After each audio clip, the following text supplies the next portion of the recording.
Hi, and welcome to Jules Voto's Photo Focus. The focus in this video is on why you should choose the Nikon F over the Nikon F2 if buying a classic mechanical 35mm single lens reflex camera. Right up front, let me say that I think that the F2 is the finest mechanical 35mm SLR camera ever made. The F2 has some nice improvements over the F. Most importantly is the hinge back, making loading easier if you're in a crowd, if you're running down the street, if you're standing. Also, it has a much better mirror lockup. Okay, now it doesn't require wasting a frame. Has a top shutter speed of a 2,000th of a second, and many other improvements. In fact, you can check out my Nikon F2 video for a list of those improvements on how to use the camera.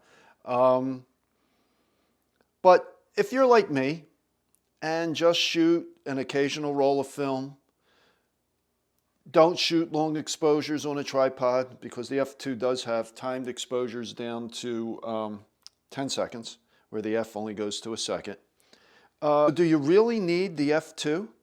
I mostly use my film cameras for street photography and, for lack of a better term, fine art photography. With street photography, I'm usually using a wide angle, pre-focused, and I'm also usually using a handheld incident light meter. So as far as the fine art photography, mostly photographing static subjects. So I don't need mirror lockup. I don't need a 2,000th of a second or the slow shutter speeds of the F2. As far as the removable back, I usually load my camera at home on a table, setting it on a table, or in the car. So I'm not in a big hurry to load film, so I could get by without the hinge back. And true, the F2, the F2AS actually, has a better meter than the Nikon FTN. Okay, it's got silicon blue cells. It reacts a little quicker, doesn't have memory. But usually I'm using an incident light meter, so I don't really need the better meter in the F2AS. Now, you're not going to be able to tell the difference in the photos taken with each camera. Both hold the film very flat. Both have excellent viewfinders, and they both use the exact same focusing screens. Now, this one here is an F with the standard prism.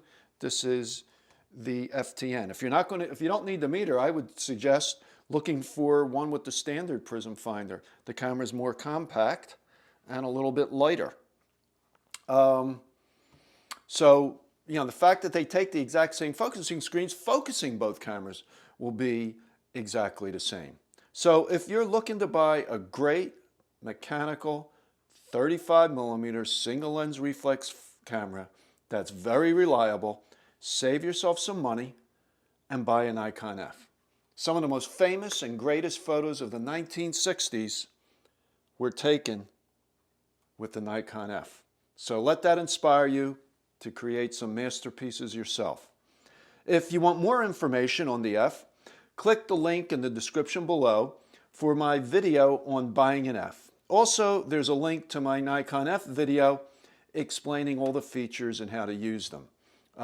There's also a link to the F2 video if you choose to go that way. F2 is a fantastic camera, but I just think that you don't always need it. Again, you're going to save yourself some money. Used F2s sometimes can be expensive, especially with the later finder, the F2AS. So I hope you enjoyed this video. If you did, please give it a thumbs up and subscribe to my channel. I publish a new video every Wednesday morning at 11 a.m. Eastern Time. So talk to you next time.